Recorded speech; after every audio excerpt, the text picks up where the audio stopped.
I am kind of a foodie, and I guess after I think of this question every time I ask someone, I'm like, maybe it makes me a little nosy too. But when someone walks up to the campfire, I'm like, so like, what you drinking? Or like, what are you eating? Oh, I I can't love help it. but know. So what is your go-to snack and drink around the fire? If you're just hanging out with friends, chilling. Yeah. This is really timely because we just did our annual company retreat. So just took our whole staff out on a camping trip. So I'm like, well, this weekend I probably had a mug of boxed red wine just because, we're camping. Yeah, easier to take. Totally. I have my Yeah. box wine in my trailer too. Totally. And then I'm salty. Like I always go for salty Mhm. snacks. So I typically go for something like salted mixed nuts, but I will pick all of the Brazil nuts out of there and eat those first. So Oh. yeah, try to stay on like the pseudo healthy side of things. It's nothing really exciting. I'm the same way. I am savory, salty over like the sweet situation. And if someone gets chips out, Oh that's yeah. like, that's my kryptonite.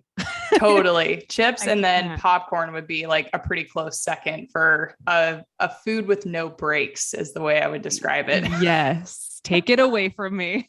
Take it away. It's so interesting because I like to ask people, how was it that you got introduced to the outdoors? But I mean, you grew up and live in Alaska. So you're surrounded by outdoors. I assume that's probably just way of life, really.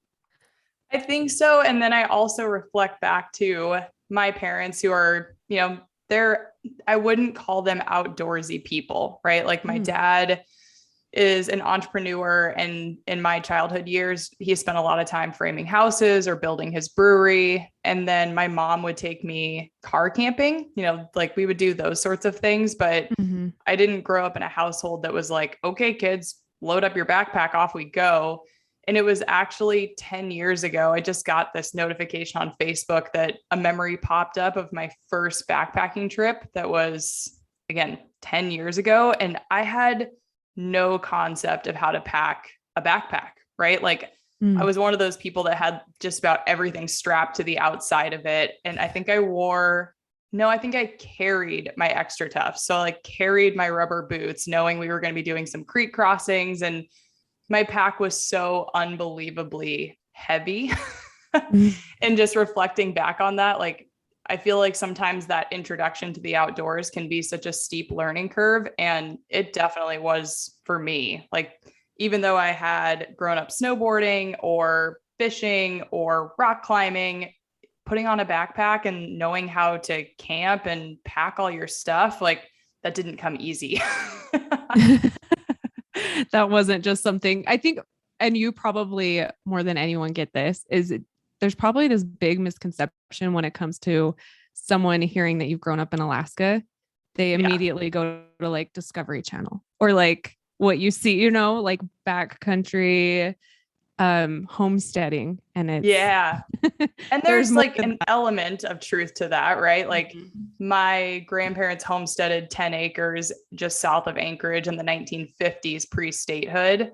And there was definitely that sense of like, it's summer, we're going to go dip netting and get 25 salmon per head of household and then 10 per family member. Or I had uncles that would hunt. So like there's some truth to it.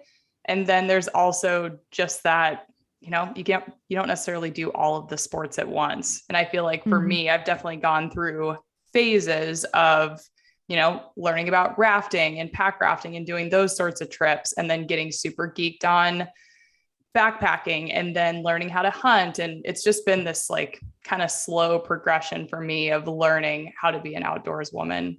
It's definitely an evolution over time too. And I think that shifts with where you are in your journey in life.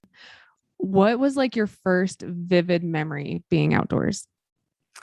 Ooh, I think that it was probably the summer that I learned how to raft. So when I was 18, I was recruited by the local rafting company to come out, and I thought I was going to be like the photographer, right? I didn't Mm. actually see myself getting on the oars. I thought I was getting hired by this company to like shoot photos of the people going downstream and almost like Disney World, right? I As they thought go by that's, wave. yeah, exactly. I thought that's what I was signing up for. And then so quickly they're like, no, you're getting in a raft and you're going to row people around.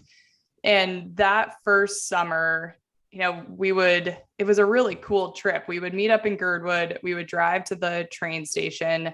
We would load all the gear and all the rafts and all the clients onto a train and then get dropped off at this glaciated lake and get everybody suited up and blow up the boats and do all the things. And then we would row people through the icebergs and then raft downriver and get back on the train. It's a super cool, unique trip.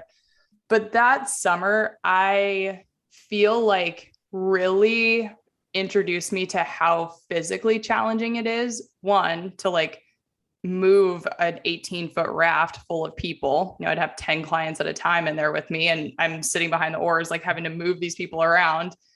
And then dealing with weather and having to like really keep not only your own attitude in check, but you're also responsible for like, how good of a time are people having, right? Like you're not going to make any tips if you just like clam up and don't say anything to people because it's raining. Mm-hmm. And so that summer was so challenging for me at 18 years old and just really pushed me to my mental limits because I sucked. Like I was a terrible raft guide when I started and I didn't have any upper body strength and I was so painfully shy. So that initial summer that I feel like I was sort of brought into this really badass group of people that were willing to teach me a lot of things in a really condensed amount of time. I feel like I really changed as a person just from that first experience of being a guide. Yeah, I can imagine you look back on that now and I can see why that's so vivid because that was like baptism by fire at 18. Now You're in charge of 10 people outdoors when you have like, you're new to it all. And then learning, I think too, communication and leadership and different personalities that for sure can change a person. So from river rafting, you are a guide with that. Do you go back a second year and do that? Or where do you go next? Yeah. So I did that with the same company for 5 years. And so I would row rafts in the summer. And then when I went to college, I joined the women's crew team. Again, trial by fire, just like don't know how I ended up there, but magically found myself getting up at 4:30 in the morning and getting in the carpool and driving to the lake and being on the water and having my feet strapped into this boat. And I'm like, what am I doing here? This is so, once again, it's so freaking hard and it's so novel and so new. So I was able to row rafts in the summer, row racing shells in the winter. Did that for 4 years of college and 5 summers.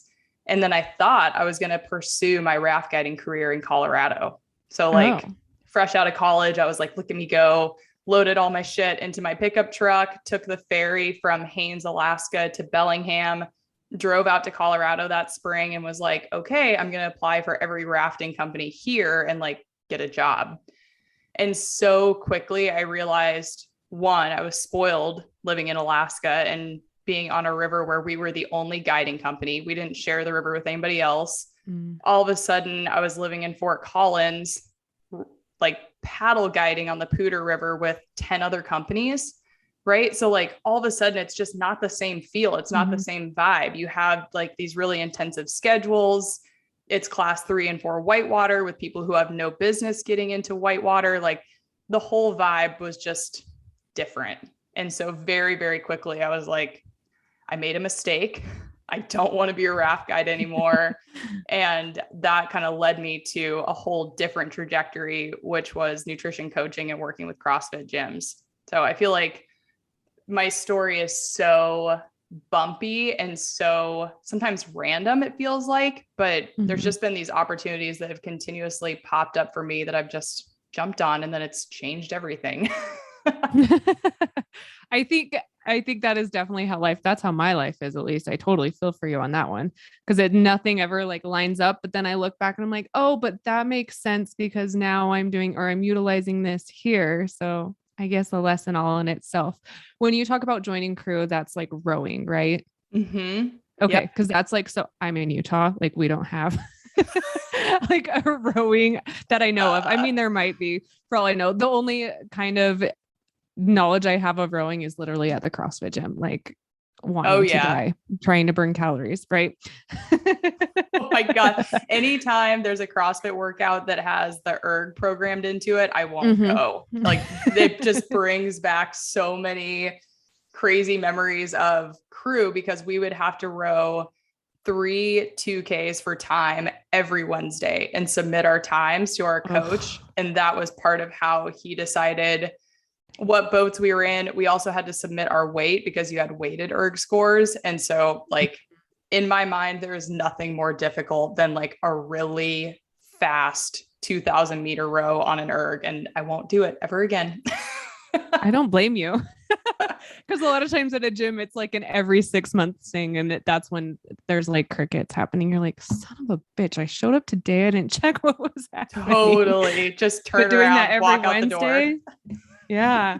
No, thank you. So I would imagine at that point, as you're going through and now you're like, I'm going to be this river raft guide, you're getting better at packing things and doing things. And then did you really have for nutrition and fitness at that point where you're transferring into CrossFit and training?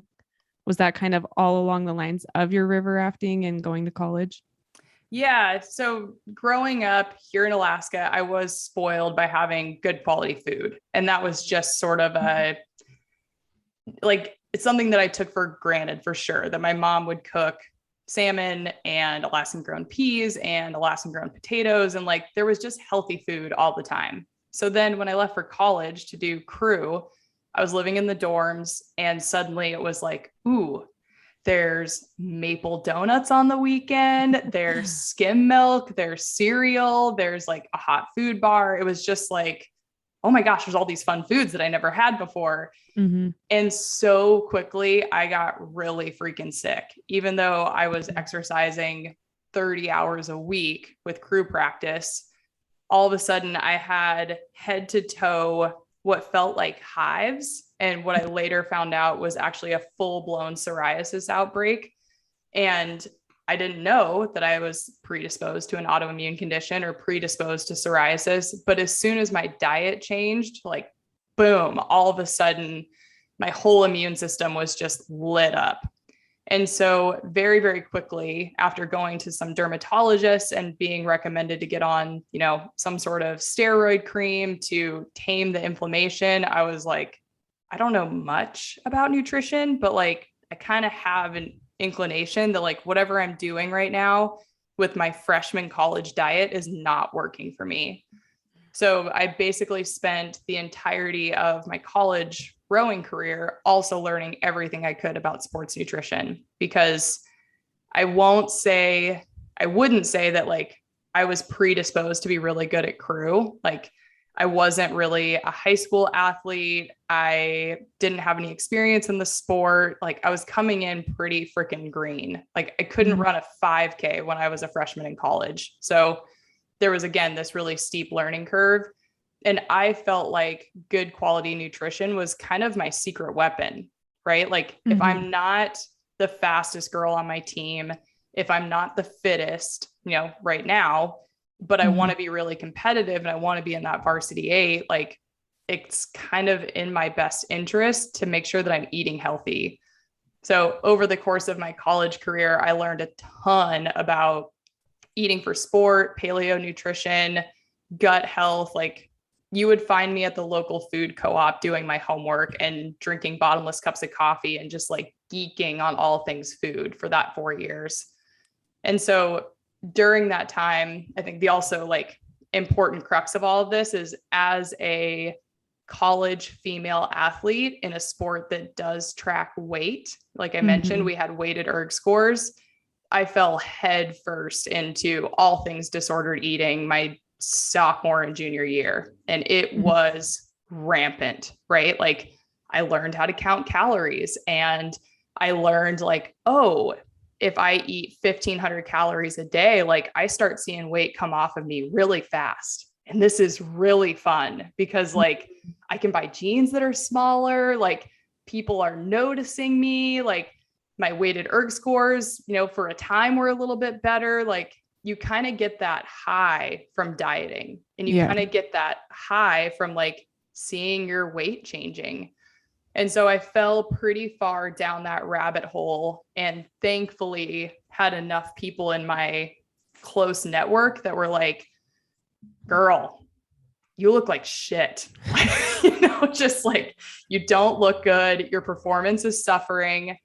And I distinctly remember my coach wrapping his arm around me my sophomore year at nationals and being like, I want you to go home this summer and gain 10 pounds and come back ready to work next year. And like, it almost brings tears to my eyes just even thinking about that memory, because I had worked so hard to do what I thought was the right thing with nutrition and be as like light as possible. Mm-hmm. And then to have to go home and basically undo everything that I had done.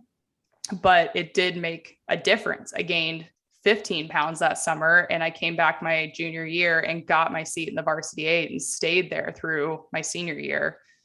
So all of that to say, in the midst of learning about sports nutrition, I also really got a crash course in eating psychology. So after college, I went and got my professional certification in eating psychology. And I would say that that's maybe some of the most powerful nutrition knowledge that I have today. Like, that is the thing that will either make or break somebody's diet adherence and will make or break somebody's experience of eating healthy.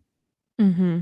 No. And as a female, having grown up in the 90s and early 2000s, I feel that so hard. And listening to you say, you're a college athlete, you're working out 30 hours a week. And if you're only eating 1,500 calories, I can't imagine the deficit you would be in. And again, like, just the way that your mind's working and performance wise, you're so damn lucky to have had those people around you that care enough to say that, because I think so many times people get caught up in the praise of that and giving it as well. And maybe it's being in the athletics too, where people are looking at it as performance and knowing a human body more than just an aesthetic. Yeah, it's tough. Like, I feel like there are sports like crew and CrossFit, a couple of sports that I've done, that thankfully do champion like strength and performance for the most part.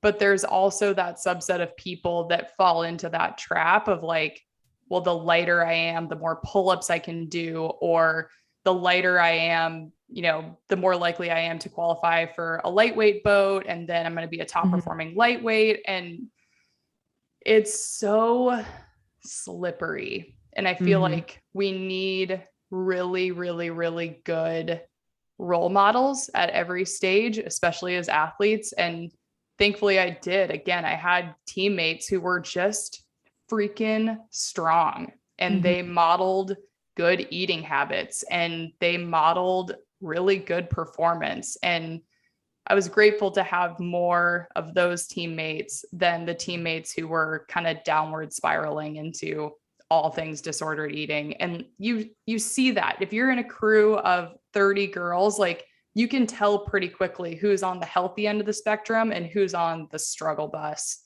So again, I feel like I just got lucky because my story is not consistent with all of the women I know who fell into that trap pretty early on. Do you think there was like one key thing that helped you as you're gaining 15 pounds back? That's a lot on someone's mind after you've been in this, like, I'm so little deficit kind of a situation. Do you think there was something in your mindset that was helping you overcome whatever battles you were having with the scale? I think so. When I came back to Alaska that summer, so sophomore year, I lost a ton of weight. The summer after, I came back to Alaska to raft guide again, and was with kind of that same group of people who had seen me the summer previous and kind of had some inkling of like what I had looked like before. And I distinctly remember them just making pretty small passing comments of like, muscle's heavier than fat, or like, you got to be strong if you're going to do this job. And like, it wasn't that fun for me to be so caught up in dieting that like, I couldn't go get pizza and beer with my coworkers after work, or I would burn out pretty fast and I wouldn't be able to do the job at a really good capacity, or I didn't have the energy to work all day and then go for a hike in the evening. Like there was a kind of a whole culture with the team of people that I worked with in the summer that if I had stuck to the stringent calorie counting diet program that I'd put myself on, I would have isolated myself from this group of people pretty strongly. And that wasn't what I wanted. Like I wanted to be a part of this community and I wanted to have a great summer and I wanted to feel good, look good, all of that. So I think there were just really subtle comments from people that I really looked up to that really helped me shift my mindset to like, okay, I can do this. It's safe for me to put this weight back on and I'm actually going to perform better. And that's an important factor too, is you're able to perform, and fueling your body properly, being able to do so, I think goes a long ways.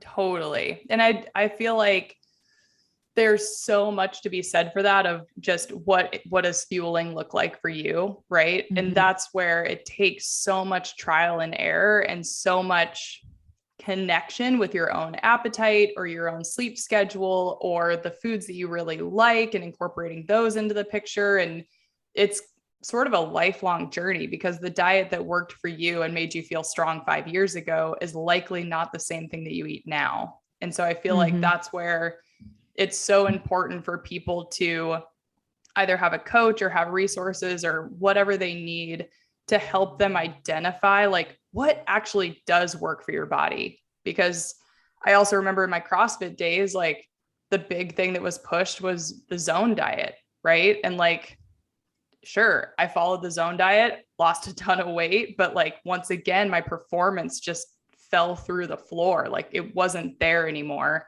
And having to, once again, conduct another experiment and say like, okay, how much food do I need to feel my best and to perform my best? And to know that that is going to change every time I get a little bit older, every time I change the level of activity that I'm doing.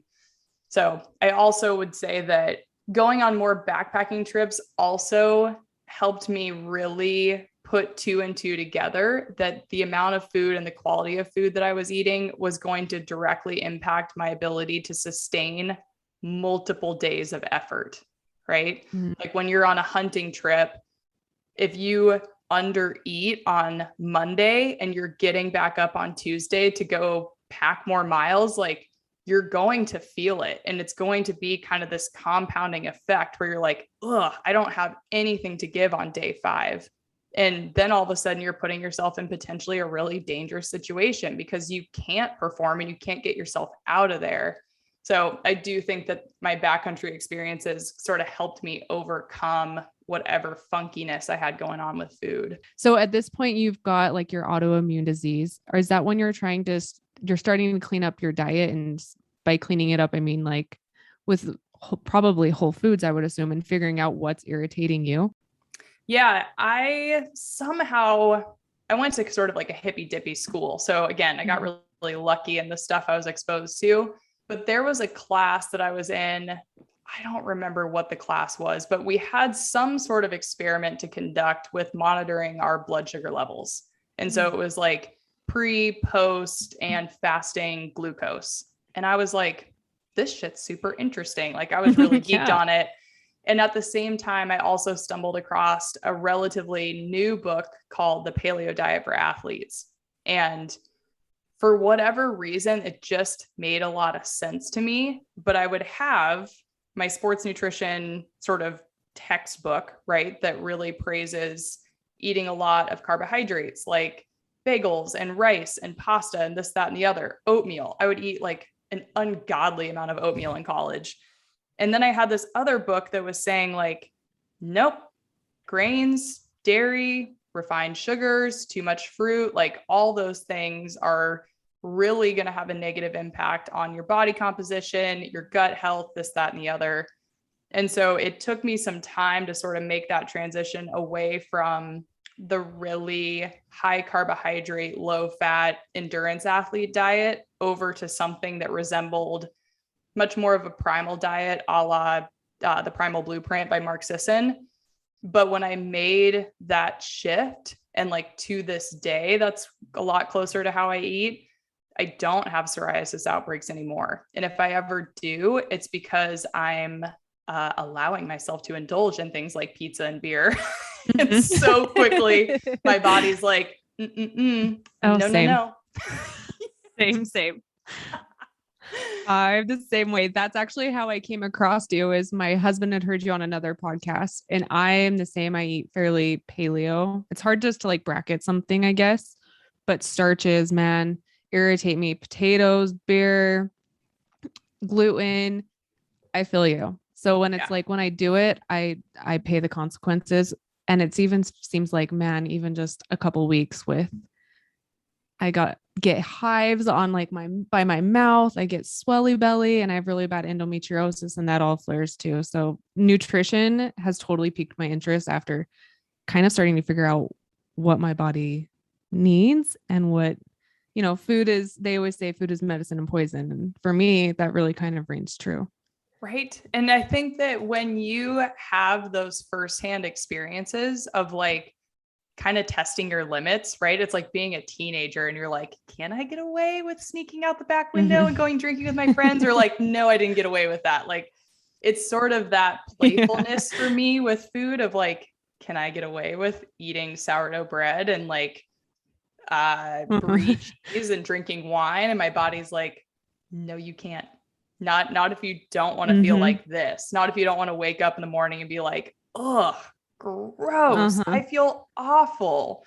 So that feedback loop from our body can be so quick, but it's up to us to actually listen to that stuff and to pay attention and to actually heed some of the advice our body is giving us in subtle or not so subtle ways. Definitely. Sometimes I get really pissed. Yep. There was a time like back in December when I started to figure out, now I'm like, hey, I can't have potatoes. I can't, like, starchy shit just bugs me, but it's like Christmas time. And I'm like, you know what? Like anything, potatoes, basically, if it has modified food starch in it, that like is derived from potato. So a whole bunch of packaged stuff is out of question for me. But it's like Christmas time. I'm like, well, we're making cookies and I'm the one making the ingredients and it just has flour in it, whatever, doing little things. Oh, I paid so big, man. My endo was so flared, and just like the inflammation in my body was like up 10 pounds, just retaining water and irritated and just hurting like nobody's business. And I just remember being so pissed. I'm like figuring it out, what's going on. It's like, we need to eliminate gluten. Like gluten is not working for your body. And I had a little pity party. I'm like now I can't even have gluten. Like, are you kidding me? I can't eat anything anymore. This sucks. But then after my pity party, it was like, you know what? No, I still look at all the things I still can have. And there's so many things that I can adapt and make work. And it's worth it. It's worth it. Yeah. I feel like my body's going through that phase now where it's like, I know you used to really like margaritas. I know that you thought tequila was like a safe alcohol for you to drink. Yeah. Not anymore. Like you can't have it. And I'm like, no, I've given up like so many other things. Like my spicy margaritas are going to be a thing of the past. Oh, sad. Now do like rosé with a slice of jalapeno or something. Ooh, yeah. It's right. And I think that's where, again, it's kind of that constant evolution and that willingness to listen to your body. And I imagine for your husband, it's not so much that he notices like, oh, my belly's a little distended or like I'm up 10 pounds. Yeah. For him, it's probably more like a sense of like, man, I'm not recovering from my workouts. My joints hurt. Like I kind of have brain fog in the morning, and we all have that feedback loop. It's just, sometimes it's so subtle, or some of those things become accepted as your normal, kind of your baseline. And that's where elimination diets can come in and sort of help you determine like, oh, me waking up and feeling like this doesn't have to be normal. Like it can actually be way better.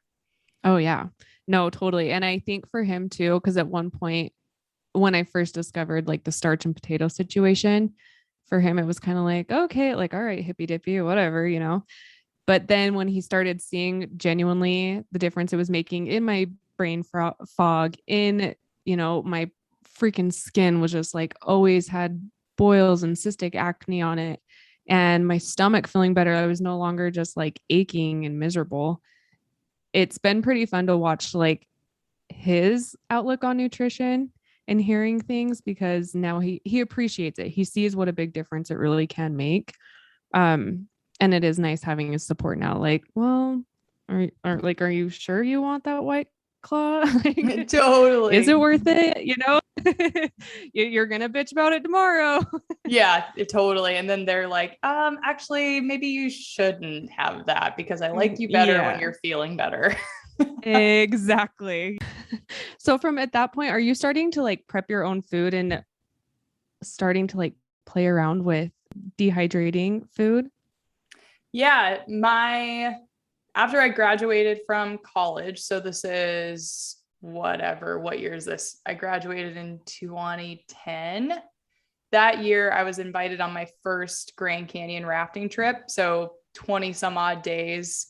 Again, I have not camped very much. Like I've done a lot of rafting, but not a lot of camping. And for whatever reason, I just signed myself up for a 20 some odd day, like very remote rafting trip. And I had made that transition to a paleo primal diet. And so when I got the menu from the trip leader, like, hey, this is the food that we're packing for this extended adventure, I was like, oh no, I can't eat Velveeta mac and cheese and canned chicken on day 16 and think that I'm going to be worth a damn. So in a fit of panic, I dehydrated 50 pounds of food. Like I literally went and bought a dehydrator, lived in my dad's garage for 3 weeks and just dehydrated stuff, whether it was turkey jerky or I made mashed purple sweet potatoes. Those were super good. I made fruit leathers. Wow. I made what would eventually become packaroons. Like that was a really fun recipe to play with. Hell yeah. And showed up for this rafting trip with just a big old duffel bag full of dried food. And that trip, I ate like a queen, right? Just like I had so much good stuff that I had made and I was so pumped about it. Like there was something really random. It was like shredded pork with dried cranberries and sweet potatoes. And I remember sitting on my raft, eating this from a little pot and being like, I'm a genius. This is so good. This shit is so good. Yeah. So that was late 2010 into 2011. And on that trip, there were people like my friend Jason that I had just met on this river trip who I think it was 3 years later, was my first angel investor in Heather's Choice. But he got to see like the really first stages of me dehydrating all this stuff, putting it into quart-sized Ziplocs, hand drawing labels and just like being so enamored with this whole creative project that I had going, which was just my favorite things, good quality food, packable so I could take it on adventures. So the idea for Heather's Choice, I really feel like percolated in that late 2010, early 2011. And then the whole idea just kind of sat for a few years, right? Like didn't do anything with it. It was just something cool that I would do in my spare time, like make jerky, make fruit leathers, whatever. And then in 2014, I moved back home to Alaska, and sort of the passion and the excitement for this idea just came back in full force. And so I moved back to Alaska and spent that entire summer dehydrating food for my own trips or dehydrating food and just giving it away to people, right? Like people were going to Burning Man, they were going on sea kayaking trips, they were going on bike packing trips. And I was just like, here, take this with you. Like, I want your feedback. And by August of that summer, my buddy Jason sat me down and he's like, look, I can tell you're excited about this. The food is really good. Like, what is it going to take for you to turn this into a business? And I was like, well, right now I'm using tabletop dehydrators and I'm house sitting because I don't have a place to live. I've like just moved back to Alaska and figuring my shit out. And I'm just like doing this on such a small scale. Like there's nothing, my capacity is like 8 meals a day. So he drove me down to the local Cabela's and we bought the largest dehydrator they had, which was the size of a wine cooler. Okay. And he gave me a place to live in his fourplex and said, you know, you can paint the other apartments in exchange for free rent, and helped me get an EIN and a business license, and was like, I freaking dare you to do this. So that will be 8 years ago in August, which is so crazy to think back on. Hell yes to friends like Jason, man. Mm-hmm. Yeah. Again, I've been really fortunate to have just really good people in my life and really good role models and people who consistently kind of push me to my edge. You're like, okay, I'm doing this. And like Jason's invested basically into me. I'm doing it. What was the first thing? How did you go about like, here's my first product and promoting it? Oh my gosh. I appreciate that you think I had a plan. I had a few recipes that I was really geeked on. Like the first versions of smoked sockeye salmon chowder was another one of those like, oh my gosh, I'm a genius moments. Like I remember making that in probably June or July for the first time. And it was just a recipe that I loved, right? Like I wanted those good quality omega-3 fats that you get from salmon. I wanted it to be somewhat paleo friendly. So it had coconut milk powder instead of milk powder. And it was just like reminiscent of a meal that I would eat at home. And so all of the first recipes, whether it was dark chocolate chili or there was a tomatillo rancheros, like these were all recipes that I had made at home for myself and then thrown them on a dehydrator tray and been like, let's see if they dehydrate. So then I also, once again, got really lucky. I was trying to launch my website on WordPress, right? Like I'd gotten heatherschoice.com, launched a WordPress site, and thankfully somebody was like, no, do not launch your business on WordPress. Like it's not set up for e-commerce. Like don't do it. You got to switch over to Shopify. And like, I didn't know what an e-commerce site was. I had no concept of what I was doing, but thankfully I spent basically the first 2 weeks of August learning to set up a Shopify site, listing products for sale. Like, I don't even think that there was no product packaging because the packaging wasn't created. I hand drew all of the labels for the first few months of the business. And when I went live August 15th of 2014, immediately we got coverage in the local newspaper, right? Like it was a cool up and coming new business. And I had a friend from high school that worked at the paper. And so she wrote this whole 2-page article about Heather's Choice. And I remember like looking at my phone and it was just like, ding, ding, ding, ding. Like all these orders started coming in. And I was like, oh no, I'm making all of this stuff myself, like in the most inefficient way possible. Right. Like going to the Fred Meyer and buying onions and carrots and bison and like bringing it home and then cooking it in a crock pot and then dehydrating it and then putting it in bags and hand labeling it and driving it to the post office. Like there was nothing efficient about what I was doing. But it got really organic attention because at the time there wasn't a really healthy dehydrated or freeze-dried food option. It was basically Mountain House, Backpackers, Alpine Air, kind of like those older archaic brands that like everybody's pretty familiar with.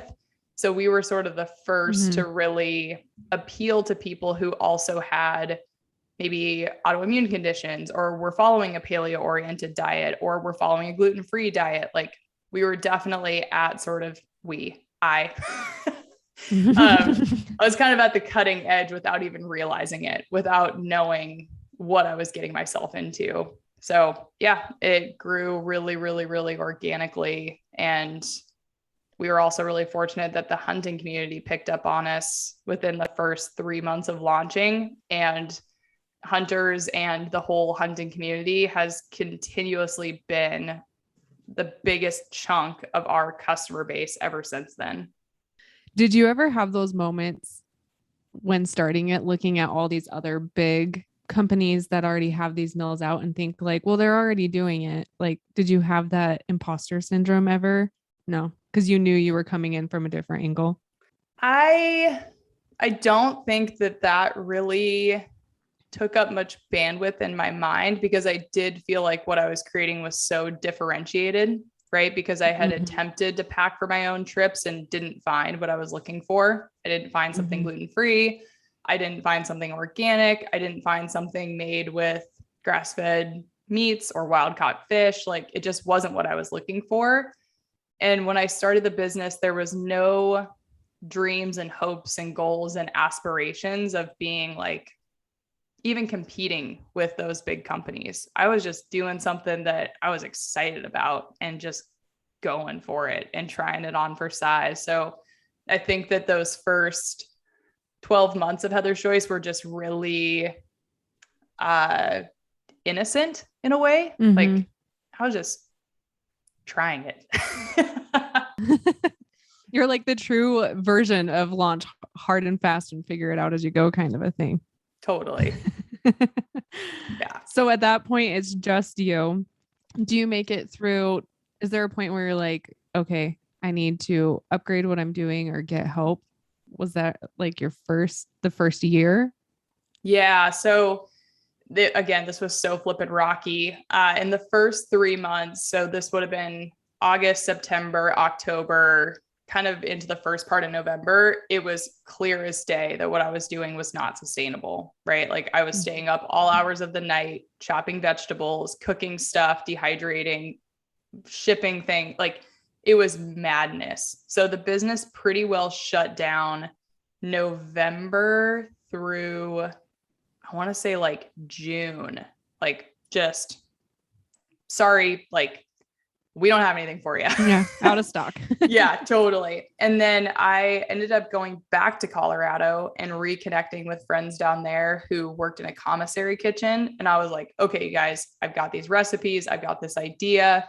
I've got more demand than I can keep up with. Like, can you make the product and dehydrate it? So I bought them this humongous commercial dehydrator, like the size of a 2-door fridge, right? And was like, okay, now I need your help scaling up these recipes. And like, looking back on it, it was just, there's so much about it that was so ridiculous, but I was just so hell-bent on making this work. So by the end of 2015, I had gotten a little bit of scale, a little bit of support.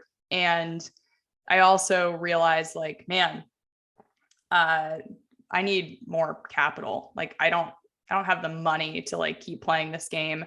So we launched a Kickstarter campaign at the end of 2015. And to my surprise, we raised $52,000 in 5 weeks.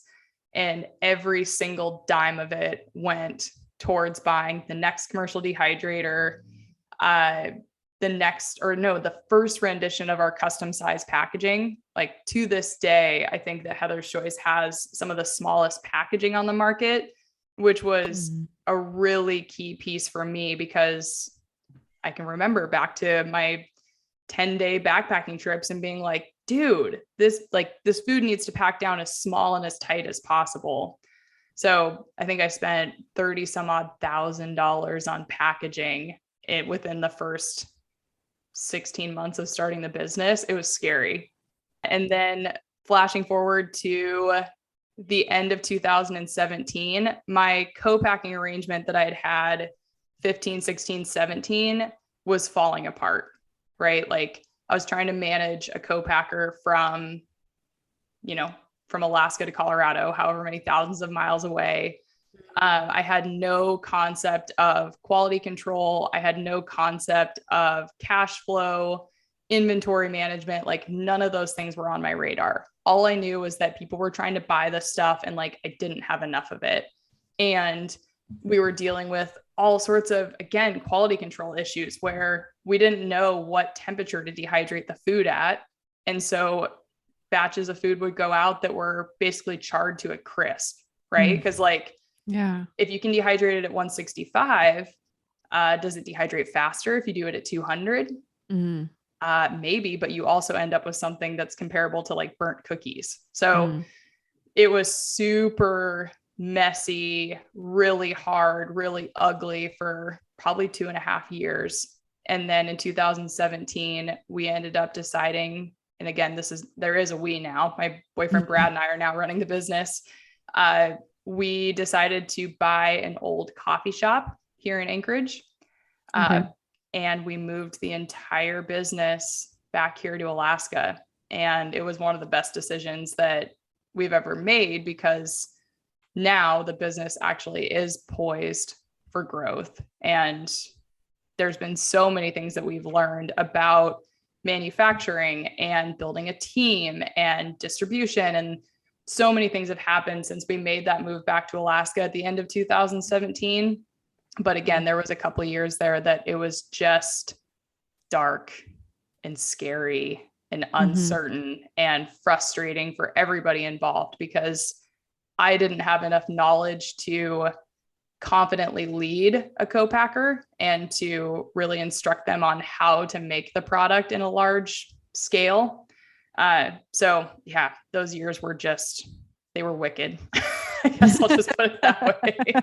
It's a miracle that we are still here today. Let's just say that. It's always nice to hear everybody's backstory though, because it's so easy to look at like where they are now and you see it looks so shiny, right? But it's hardly ever just shiny all along the way. No, it's so unbelievably hard. And I feel like anytime I do a podcast interview, I'm pretty sure I point to this, like I've had a million opportunities to quit.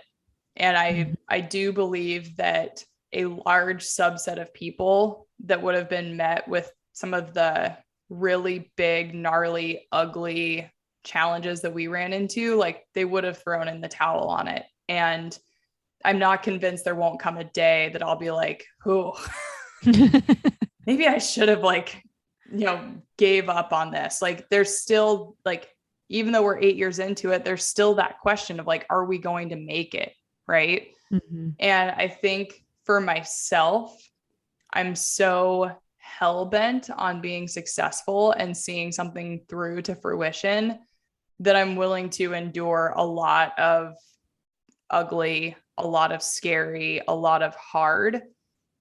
And I feel like that's for the listeners, I think that that's a really good question to ask yourself of like, what are you willing to really go all in on? And no matter how hard it is, it's like being in a relationship. Relationships are freaking hard. And it gets ugly at times and it gets really scary and you go through really dark periods. But on the other side of that, you have something that's really got some worth, some meat to it, some substance.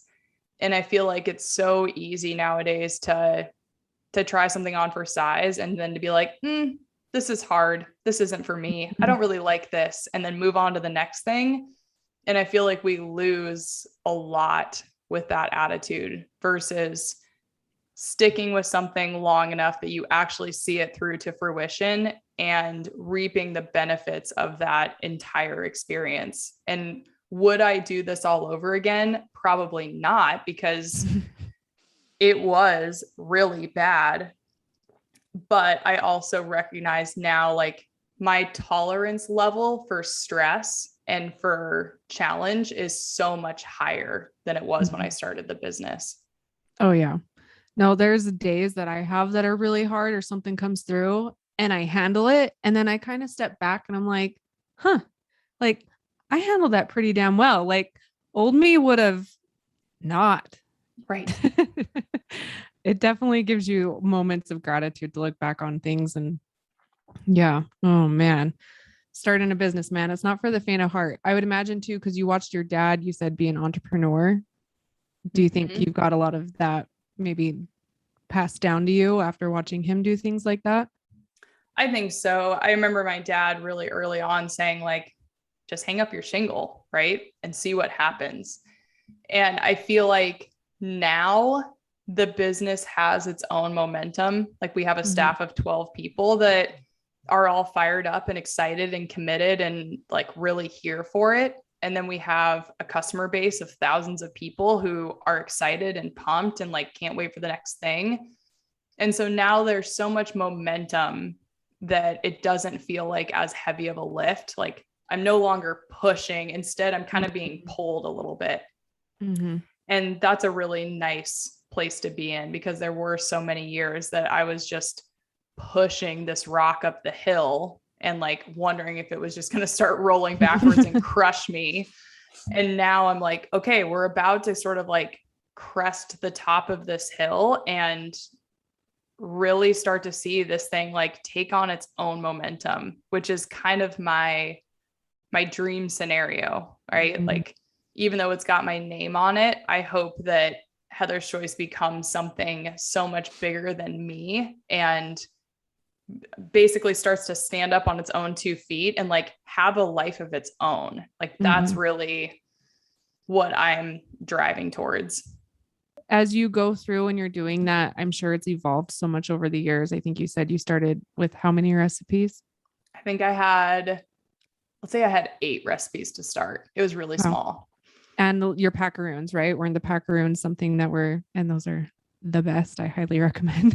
Oh my gosh. It's so fun. Packaroons have always been, I refer to them as our gateway drug. Like people try those and then they get curious about everything else. And like in the early days with the packaroons, I would hand scoop all of them, right? And I'd probably make 30 at a time and then hand pack them into little bags and, seal them and label them front and back and all of that.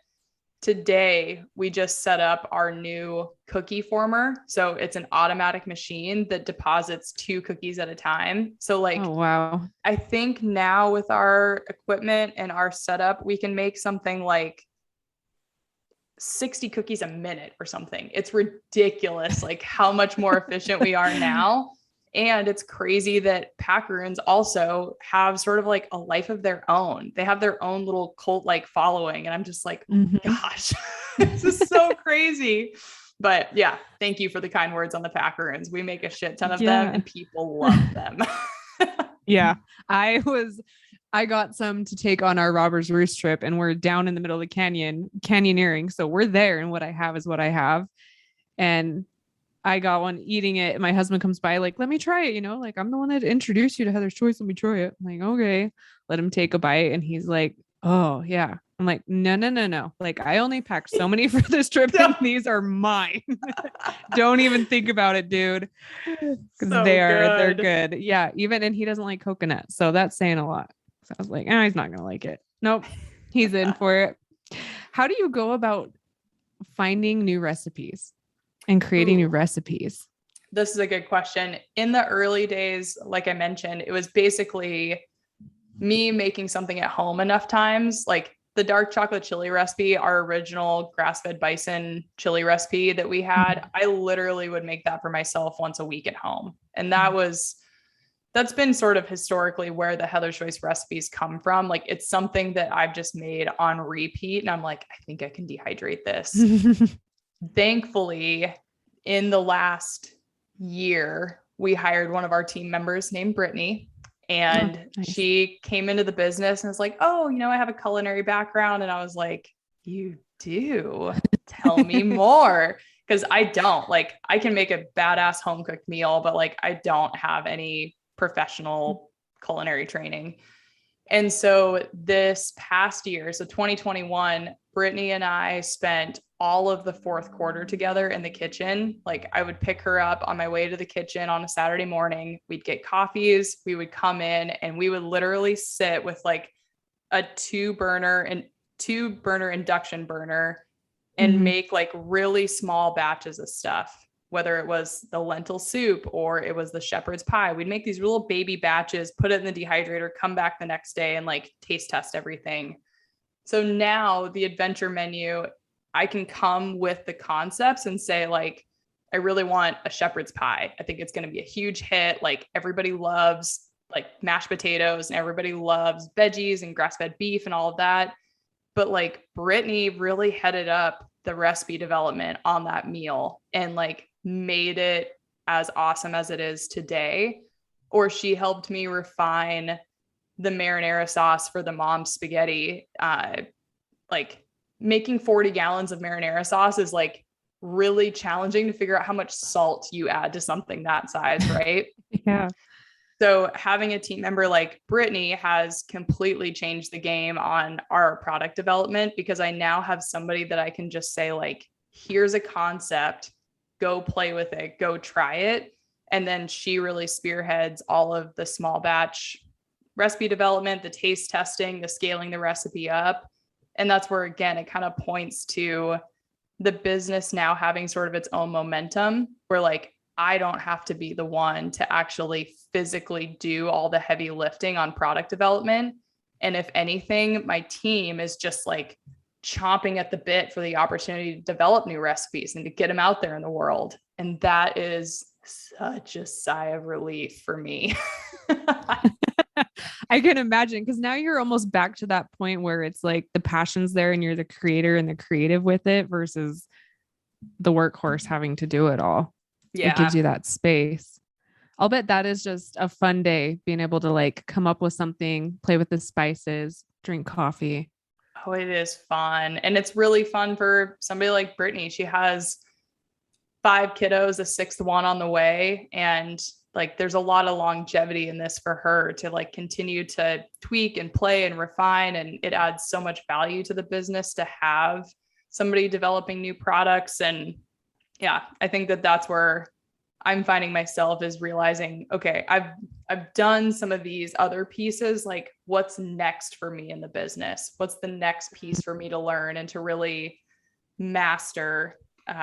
Cause yeah, most of our staff wasn't there in the early days when Brad and I would hand scoop packaroons and dehydrate them all night and then pack them up in the morning and then go to work all day and do it all over again. Oh man. I'll bet you're just going to sit back and watch that machine making those packaroons, just like, whoa. Oh yeah. Like it's so dreamy.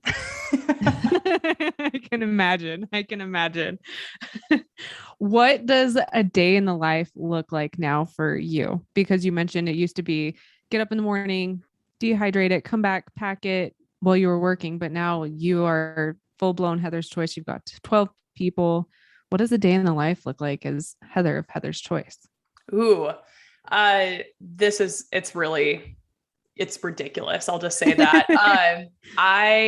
When Brad and I got together, so Brad and I met 3 days after I started the business. We met at a dive bar and we've been together ever since. And when I met Brad pretty early on, I was like, the one thing I really want is like coffee in bed. Like that's my thing. And he keyed in on that really quickly of like, I'm trying to impress this girl. I'm going to bring her coffee in bed. Well, good job, Brad.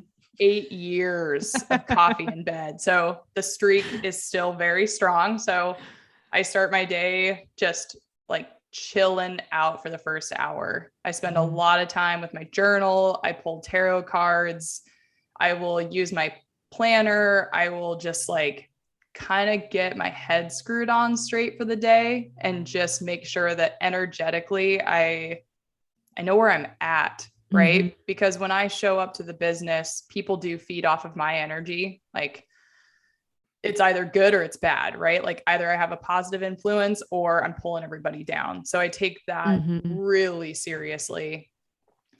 Typically then it's, we have 11 animals in the backyard. We have Django the dog. We have 3 bunnies and 7 chickens. So like make sure all of the critters are fed. Yes. And then I would say by like 9 or 10 o'clock, I'm probably getting settled into emails and Slack messages and just making sure that the team like really has what they need. I manage a lot of the financial side of the business. So I spend a lot of time either working on our cash flow plan or fundraising or just working on financial projections. Like that's really the spot that I feel like I provide the most value to the business right now, is managing the finances. And so that's actually really fun for me to kind of be doing that work. I also will spend a pretty significant portion of time talking with my business mentors, setting strategy and vision for the business.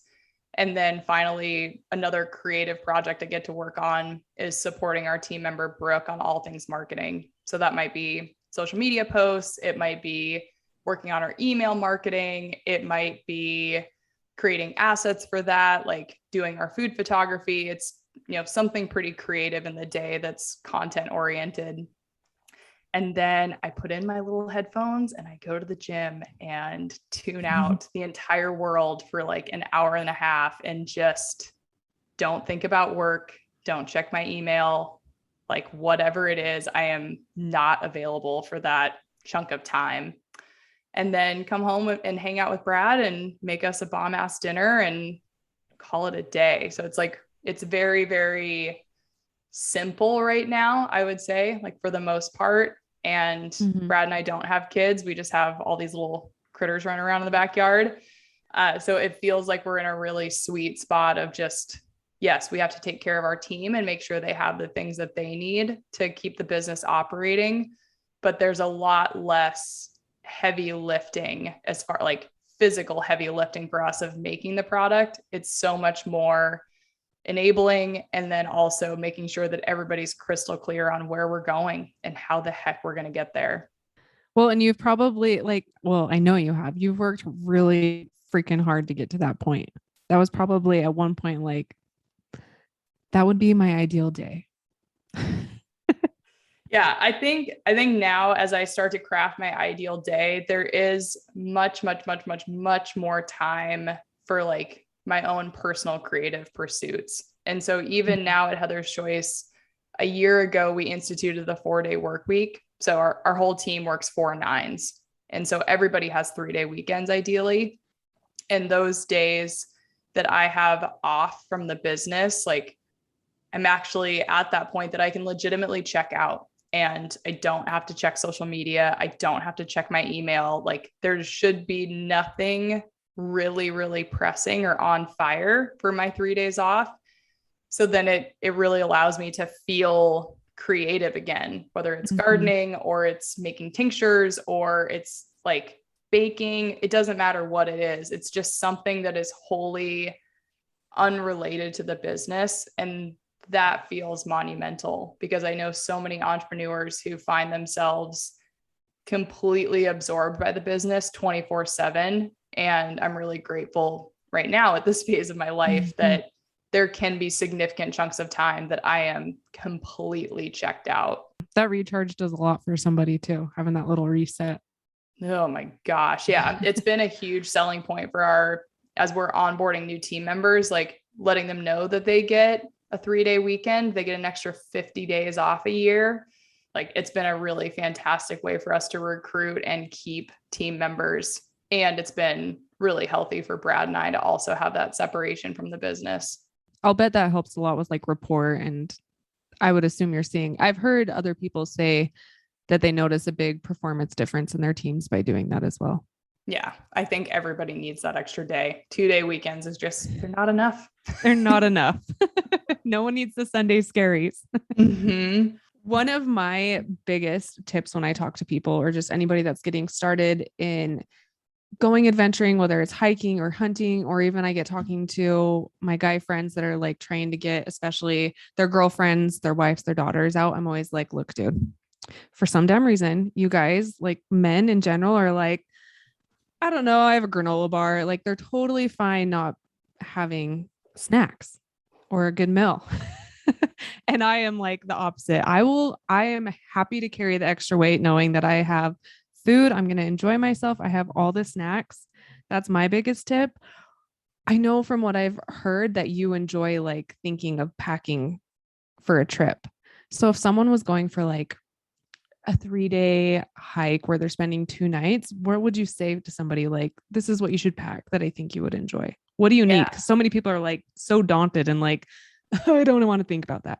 Totally. I like if somebody invites me on a river trip, and even if we're not eating Heather's Choice, we're, going rafting and we can bring a kitchen sink and a Dutch oven and coolers and all of that, like packing the food, I always volunteer for that. I'm like, I'll do it. I'll take care of it because I know that I'm going to eat good. And like the creativity of like preparing the menu is super fun.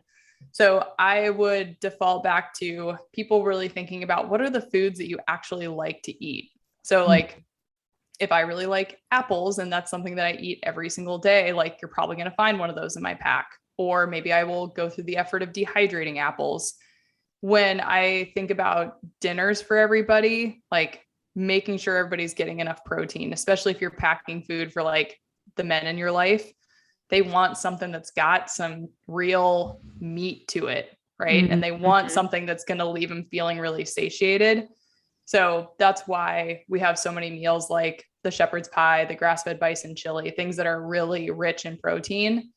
And then, again, if you're that person that's like, I like having, a glass of wine and like a square of dark chocolate, like bring a can of wine and a bar of chocolate and like make it to where you're out there, like maybe in your tent, maybe you're getting to sit outside. Maybe the weather's great. Maybe the weather's terrible, but you kind of have like your little creature comforts. And then obviously instant coffee, like that's a no-brainer. I bring extra for those times when you're like, it's 3:00, the weather is shit. I'm going to take a moment and boil water and make myself a cup of coffee and everything will be okay in my world. Yeah. Find some positivity. Yeah. And then same thing, like just making sure that you're similar to probably how you and I both eat at home, right? Like there's some sort of protein at every meal. There's some sort of vegetables, there's fruits, there's like kind of our favorite things, like whether it's nut butters or whatever. Like the diet that I will eat on a backcountry trip is not radically different than what I would eat at home, whether that's because I'm using Heather's Choice meals or if I'm planning the menu for a river trip. It's like, okay, everybody needs some sort of animal protein, in my opinion, at breakfast, lunch, and dinner. They need fruits, they need vegetables, they need some fun to eat foods like macaroons or chocolate or mixed nuts or whatever. And then drinks, like plenty of drinks, because we all get sick of drinking just regular old water. So yeah. And that's the beauty of like, I think that's the beauty of the Heather's Choice menu, is that anything that we offer is going to very, very, very closely resemble a home cooked meal. So I feel confident that people could buy, 3 dinners, 3 breakfasts, a handful of macaroons, and then supplement with your favorite jerkies and trail mixes and this, that, and the other. And you would have a great trip and you'd have plenty to eat. Yeah. No, I agree. When that trip that I was talking about down to Robber's Roost, I was actually showing my sister, she's a huge foodie, food blogger, all the things, recipe developer. And I was so excited. I'm like, you have to look at my menu. I was so excited. I'm like, because for me, and you know this, I didn't want to get somewhere and be stuck down in the bottom of a canyon, feeling like shit and miserable and with family and irritated and all the things. So when I was able to find Heather's Choice and do that, and I started showing her, I'm like, look, spinach chicken and the curry and the rice. And she's like, oh my gosh. And it makes a big difference having something that you're excited about, because genuinely every time I would pull something, like I was already planning, I'm like, oh, like it's been a hot day, I'm going to have this, or a glass of wine sounds really good tonight. What would be good with that glass of wine? Like some spaghetti. Totally. And it does make such a big difference when you know that you're going to be, when you're excited to eat it, instead of thinking like, oh, I just have another protein bar or another meal that's dry and disgusting. So I do think doing the extra effort of planning that and thinking, you raise a good point, kind of eating like you would at home. Yeah. And bringing your favorite creature comforts and just making it to where your food's going to be taken care of. And that part's going to feel comfy, cozy, versus, like you say, putting yourself out in the elements in a new place, dealing with weather, dealing with group dynamics, whatever it is. And then on top of it being like, oh, I'm so hungry. It's so it won't be enjoyable. No, nobody wants me hangry. And we know now that's like, I will pack all the food. Nobody wants me hungry. And I don't want to be around anybody else that's hungry either. So if you need a snack, I got a snack for you. Yeah. I will always overpack food for Brad because he'll get hangry just like the rest of us. And I'm like, okay, do you need to like take a break and eat something? And yeah, I think that's such a gift that we can give to people, is kind of taking care of them nutritionally, right? Like that's kind of our mothering energy, is like, I got you. I'll take care of you. Yeah, no, definitely. And I think a lot of appreciation goes out to you and Heather's Choice, because it really is a game changer for somebody like me who's trying to go out and enjoy themselves and continue to enjoy themselves and not get sick and continue to stay eating what I normally eat and have the vegetables in it, which is another big thing, and the fiber. That makes all the difference in the world. Yeah, I'm glad. Yeah, I know. I'm like, my raving review for Heather's Choice is I was regular for 4 days. I don't know if I should put that online. Oh, we get that all the time. I should like put together a folder in my inbox of like people talking about their digestive system on their recent trip. I know. I'm like, I'm like, should I tell her I got my poop sticker this trip? He's like, please don't. Oh my gosh, we're here for it. We like, again, in our Slack channel, there should just be a Slack channel that's like #poop, people telling us about their bowel movements after a Heather's Choice meal. It's a thing. I'm sure. It's appreciated if you've done anything different than that. It goes a long ways. Thank you so much for coming on. What upcoming adventures do you have coming? Do you have any new recipes? Is there anything exciting you can tell us about? Let's see. We are working to expand our door distribution. So in the coming year, I'm hoping that you will see us in more REIs, in more Sportsman's Warehouse, and more independent stores. We are working on a couple of new recipes for next year that I can't tell you about. But we do have seasonal packaroons coming up in the fall again. So last year we had candy cane, Santa's cold, ginger snap, eggnog, and people went nuts for the seasonal packaroons. So definitely keeping an eye out for that. And if people haven't already tried the Morning Glory oatmeal, the spinach curry with chicken and rice, or the snickerdoodle packaroons, those are all new products that we launched this year, and they are so freaking good. Like the Morning Glory oatmeal is a freaking work of art, and the spinach curry with chicken and rice is my like go-to lunch. It's my favorite. It's really good. It is so good.